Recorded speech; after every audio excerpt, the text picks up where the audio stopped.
قرآن حکیم کی بے حرمتی کے اعتبار سے گفتگو ہمارے سوشل میڈیا پر چل رہی ہے۔ میرے دوستو، قرآن کریم اللہ کی عظیم کتاب ہے اور یہ ہمارا دستور ہے، شعراء عمل ہے۔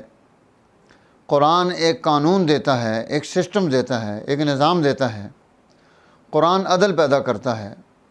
قرآن انسانوں کے حقوق کا تحفظ فراہم کرتا ہے۔ آج ہمارا المیہ یہ ہے کہ ہم قرآن کی جماعت نہیں رہے، ہم الگ الگ ہو گئے، فرقوں میں بٹ گئے۔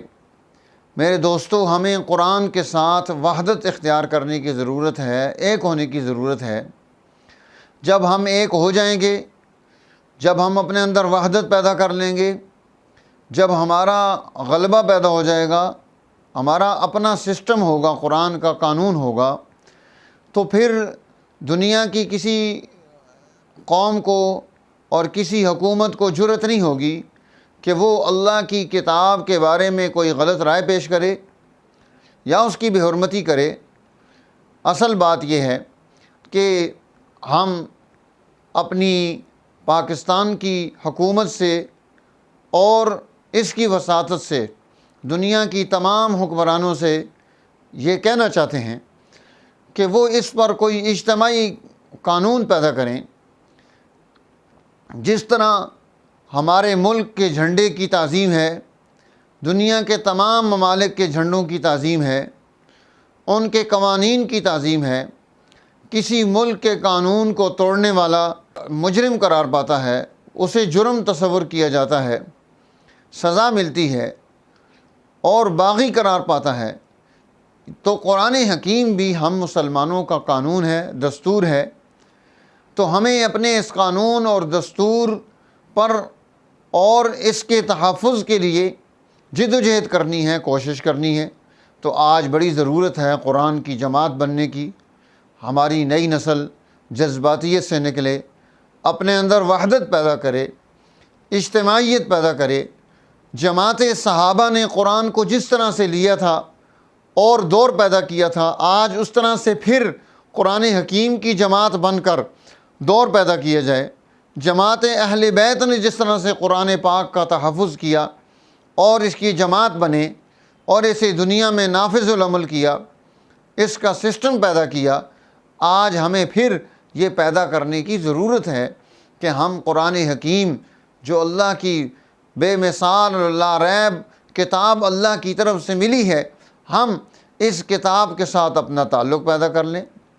حضرت شیخ الہند مولانا محمود حسن نور اللہ مرقدہ جب آپ مالٹا سے واپس آئے تو آپ نے یہی بات ارشاد فرمائی تھی، ایک ہمیں فرقہ واریت کو چھوڑ کر اپنے اندر وحدت پیدا کر کے ہمیں اپنے دشمن کا مقابلہ کرنا چاہیے، اور دوسرا ہر مسلمان قرآن کے ساتھ اپنا تعلق پیدا کر لے، اس کے مکاتب کھولے جائیں، اس کے ساتھ تعلق پیدا کیا جائے، اسے پڑھا جائے، اسے سمجھا جائے، اسے عمل میں لایا جائے، اس کے لیے جد و جہد کی جائے۔ الحمدللہ ادارہ تعلیمات شرعیہ واہ کینٹ میں اس کام میں مسلسل جد و جہد کر رہا ہے کہ ہمارے پاس قرآن حکیم ناظرہ پڑھنے والی ٹیم بھی موجود ہے، قرآن حکیم حفظ کرنے والی ٹیم بھی موجود ہے، قرآن حکیم ترجمے کے ساتھ بھی الحمدللہ پڑھایا جا رہا ہے، اور عشاء کی نماز کے بعد ادارہ تعلیمات شرعیہ میں ہر روز بڑے لوگوں کے لیے قرآن حکیم کی کلاس چل رہی ہے۔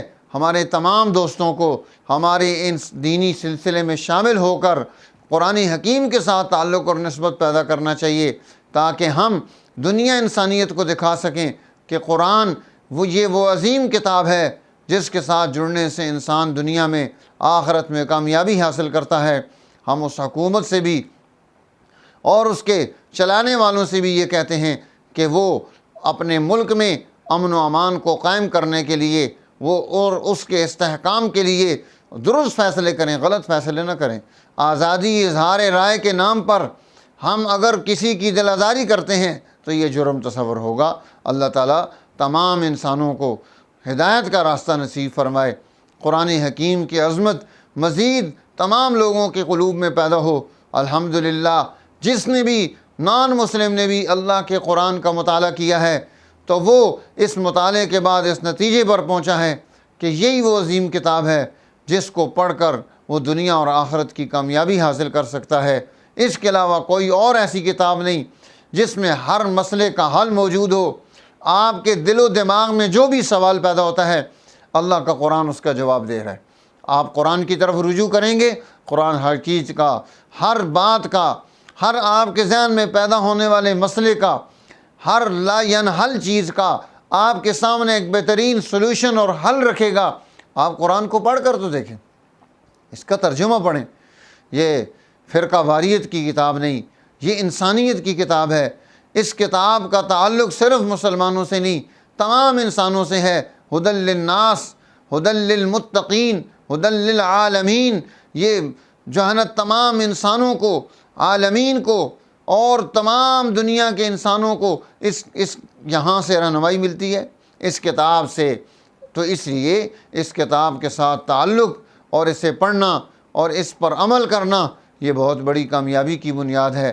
اللہ جل جلالہ مجھے اور آپ کو توفیق نصیب فرمائے تاکہ ہم دنیا اور آخرت میں سرخرو ہو سکیں۔ شکریہ۔